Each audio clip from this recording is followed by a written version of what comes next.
Cake তো অনেক খেয়েছেন, ডিম ছাড়া সুজি দিয়ে একবার এইভাবে বানিয়ে দেখুন। মাত্র 1 কাপ সুজি দিয়ে বালি লবণ ছাড়াই জলের ভাপে তুলার মতো নরম তুলতুলে নিরামিষ কেক রেসিপি খুব সহজেই বানানো যায়। চলুন দেখে নিই। এখানে কাপের মাপে 1 কাপ সুজি নিয়েছি, ওই কাপের মাপে 1 কাপ চিনি নিয়েছি। মিষ্টিটা কম বেশি করে নিতে পারেন। ওই কাপের মাপে 2 কাপ জাল করা দুধ নিয়ে নিলাম। ভালোভাবে মিক্স করে নেব। সব কিছু কাপের মাপে নেব। 10 মিনিট ঢেকে রেখে দেব।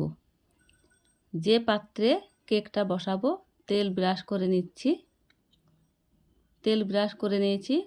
ওই বাটির মাপে কাগজ কেটে রেখেছিলাম, দিয়ে আবারও উপর দিয়ে তেল ব্রাশ করে দিলাম।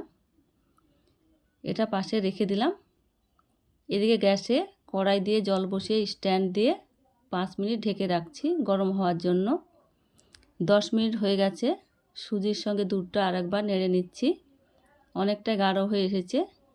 এখানে হাফ কাপ ময়দা দিয়ে দিলাম। ভালোভাবে মিশিয়ে নিচ্ছি।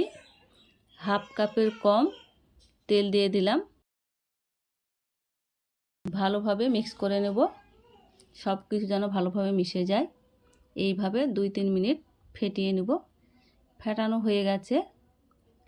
কালারের জন্য 1 ফোঁটা কালার দিয়ে দিলাম, সুন্দর লাগবে দেখতে।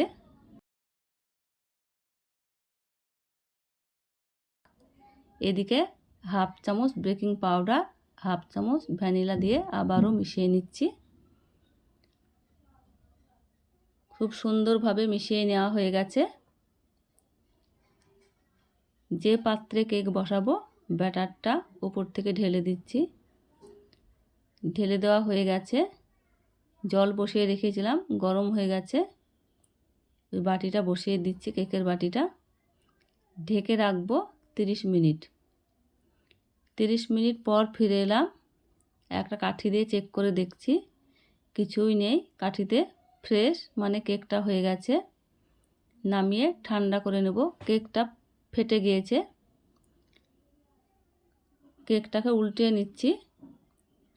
কেকের কাগজটা ছাড়িয়ে নিচ্ছি। দেখুন, ভিডিওটি ভালো লাগলে বন্ধুদের সঙ্গে বেশি বেশি শেয়ার করে দিবেন।